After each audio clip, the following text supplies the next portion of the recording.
इस वीडियो के अंदर हम आपको कक्षा 11वीं के लिए जो आपके हिंदी का एग्ज़ाम होने वाला है कल, उसके लिए आपको मोस्ट इंपॉर्टेंट क्वेश्चन आंसर बता रहे हैं। इसमें जो हम आपको प्रश्न उत्तर बता रहे हैं उसको आपको ध्यान से देखना है। अगर आपको 70 में से 70 नंबर लाने हैं तो इस वीडियो को बिल्कुल भी स्किप मत करना, क्योंकि इसमें से आपको पता है कि हमारे इसमें से क्वेश्चन बैठ जाते हैं आपके। किसी ज़िलों में 80% पेपर आ रहा है तो किसी ज़िलों में 20% ही आ रहे हैं क्वेश्चन हमारे बताए हुए। तो क्योंकि सभी ज़िलों में आप सबको पता है कि पैटर्न अलग होता है, तो थोड़ा बहुत चेंज हो सकता है, कहीं पे ज़्यादा बैठ सकते हैं, कहीं पे कम बैठेंगे, पर इसको आपको तैयार ज़रूर करना चाहिए क्योंकि मोस्ट इंपॉर्टेंट है, तो आपको तैयार करना ही चाहिए। आपको अभी हम पेपर बताएंगे, उससे पहले आपको कह देते हैं हम कि आपको एक नंबर बता रहे हैं 6350459046।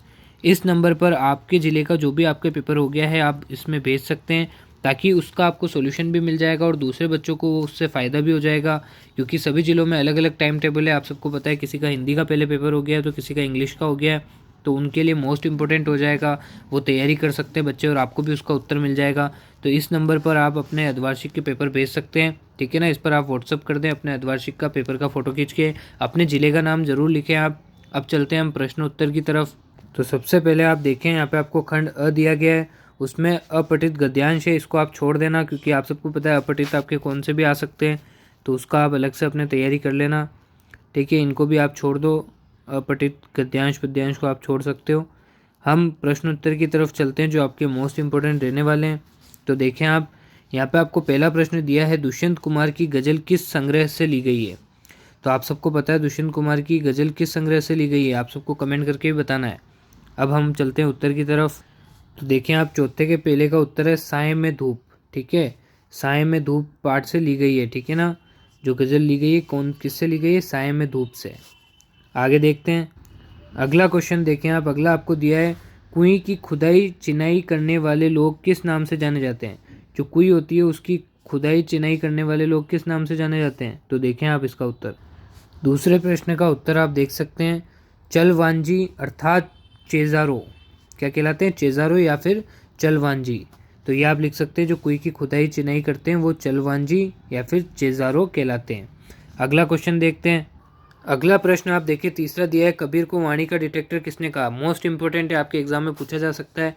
सारे ही प्रश्न उत्तर आपके लिए बहुत ज़्यादा इंपॉर्टेंट है, आपको तैयार करना है। वीडियो को 2-3 बार देखो, याद हो ही जाएगा आपको, और बाकी आपकी तैयारी आप कर ही रहे होंगे।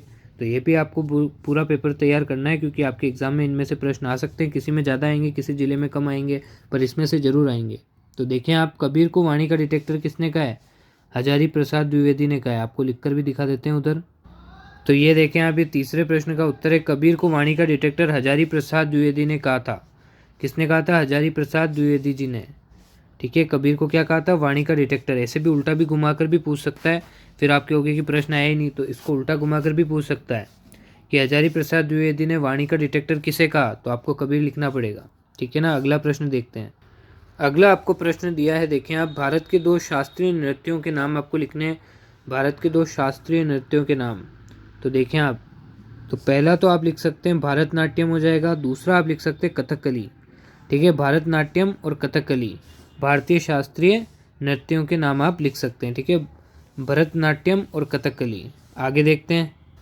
अगला प्रश्न आप देखें, अगला आपको दिया है, जामुन का पेड़ कहानी में किस पर व्यंग किया गया है। आपकी जो कहानी है जामुन का पेड़, उसमें किस पर व्यंग किया गया है, ठीक है, व्यंग्य किस पे किया गया है।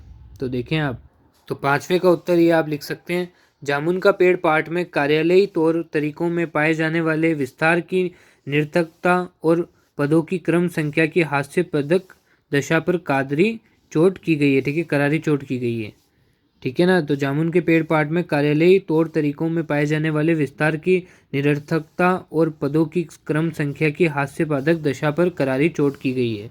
अगला क्वेश्चन देखें आप। अगला प्रश्न आपको दिया है, मियां नसरुद्दीन कितने प्रकार की रोटियां बनाने के लिए मशहूर थे। तो मियां नसरुद्दीन जो थे कितने प्रकार की रोटियां बनाने के लिए मशहूर थे। तो देखें आप इसका उत्तर। तो ये आप छठे प्रश्न का उत्तर लिख सकते हैं, मियां नसरुद्दीन के पास 56 प्रकार की रोटियां बनाने का हुनर था। कितने, 56 प्रकार की रोटियां बना सकते थे, इसलिए मशहूर थे। कितनी, 56 प्रकार की, ठीक है ना। आगे देखें। अगला प्रश्न देखें आप, अगला प्रश्न आपको दिया है, पथिक कविता के रचनाकार का नाम लिखिए। पथिक कविता के रचनाकार कौन है, आपकी जो कविता है पथिक, उसके रचनाकार का नाम आपको बताना है। तो देखें आप, तो पथिक कविता जो है उसके रचनाकार कौन है, रामनेश्वर त्रिपाठी। रामनेश्वर त्रिपाठी, ठीक है ना। अगला देखें आप, देखें अगला प्रश्न, ये हमने देख लिया पथिक कविता के रचनाकार का नाम क्या था, तो राम नरेश्वर, ठीक है, त्रिपाठी। आगे देखें आप, 8वां प्रश्न आपको दिया है, मीरा भक्ति काल की किस काव्यधारा की कवियत्री है। जो मीरा है वो भक्ति काल की किस काव्यधारा की कवियत्री थी, तो देखें आप, 8वें प्रश्न का उत्तर हो जाएगा मीरा एक निष्ठ भक्ति धारा की कवियत्री थी, ठीक है ना। तो मीरा भक्ति काल के एक निष्ठ भक्ति धारा की कवियत्री थी, एक निष्ठ, ठीक है ना। आगे देखें आप, अगला प्रश्न देखें, सारे मोस्ट इंपोर्टेंट है, एक भी नहीं छोड़ना है। अगला देखें, किवाड़ पेंटिंग पर टिप्पणी लिखिए। जो किवाड़ पेंटिंग है उस पर आपको टिप्पणी लिखनी है, 2 नंबर के लिए है। तो देखें आप इसका उत्तर, 5वें प्रश्न का उत्तर आप देख सकते हैं, राजस्थान में लकड़ी के मंदिरों पर किए गए कार्य को किवाड़ पेंटिंग कहते हैं। किवाड़ पेंटिंग किसे कहते हैं, राजस्थान में लकड़ी के मंदिरों पर किए गए कार्य को। इस पेंटिंग के माध्यम से सांस्कृतिक और ऐतिहासिक कहानियों को व्यक्त किया जाता है, ठीक है ना। राजस्थानी चित्रकला शैली के अंतर्गत वे सभी चित्र और उनकी विशेषताएं आती है जो पूर्व में राजपूताना में प्रचलित थी। तो ये आप उत्तर लिख देंगे। अगला देखिए प्रश्न, अगला प्रश्न आपको दिया है, लॉर्ड कर्जन को इस्तीफा क्यों देना पड़ा। जो लॉर्ड कर्जन थे उनको इस्तीफा क्यों देना पड़ा था, तो देखें आप इसका उत्तर, 6ठे प्रश्न का उत्तर आप देखें, लॉर्ड कर्जन किसी फौजी व्यक्ति को अपनी इच्छा अनुसार एक पद देना चाहते थे। उसकी ये बात ब्रिटिश शासन द्वारा अस्वीकार कर दी गई। उसने अपना क्रोध दिखाने तथा शासन पर दबाव बनाने के लिए अपने पद से इस्तीफा दे दिया। तो ये आप उत्तर लिख देंगे। अगला प्रश्न देखें आप, अगला प्रश्न आपको दिया है, लता मंगेशकर की गायकी से संगीत के प्रति आम लोगों की सोच में क्या बदलाव आया। लता मंगेशकर जी हैं, ठीक है, उनकी गायकी से संगीत के प्रति आम लोगों की सोच में क्या बदलाव आया था। तो देखें आप 7वें का उत्तर, 7वें प्रश्न का उत्तर है, लता के कारण चित्रपट संगीत को अपार लोकप्रियता प्राप्त हुई और लोगों का संगीत के प्रति दृष्टिकोण भी बदला।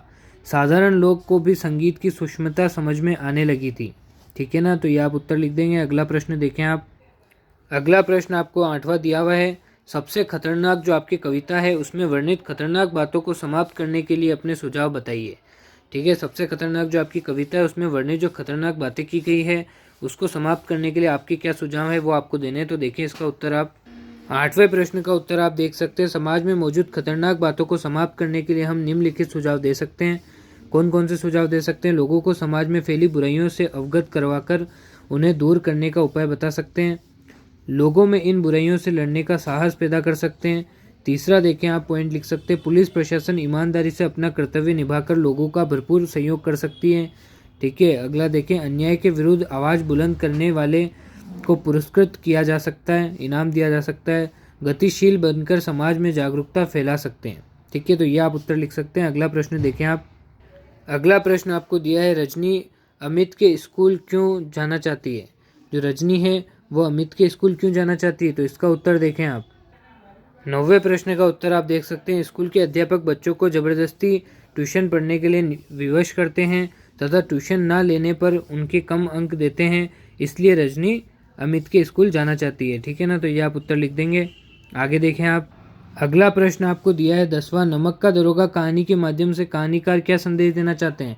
नमक का दरोगा जो आपकी कहानी है उसके माध्यम से जो कहानीकार है वो क्या संदेश देना चाहते हैं। तो देखें आप, 10वें प्रश्न का उत्तर आप देख सकते हैं, नमक का दरोगा कहानी के माध्यम से मुंशी प्रेमचंद्र हमें संदेश देना चाहते हैं कि चाहे असत्य, अन्याय, भ्रष्टाचार आदि कैसा ही अंधेरा क्यों न आच्छादित कर लें, किंतु सत्य की चमक में वह शक्ति है, वह इन दुराचारों की भेद सकता है, ठीक है। सत्य का स्थान बहुत ऊंचा है, यहाँ तक कि चोर भी ईमानदार कर्मचारी चाहता है, ठीक है। तो ये आप इसका उत्तर लिख देंगे। अगला प्रश्न देखते हैं,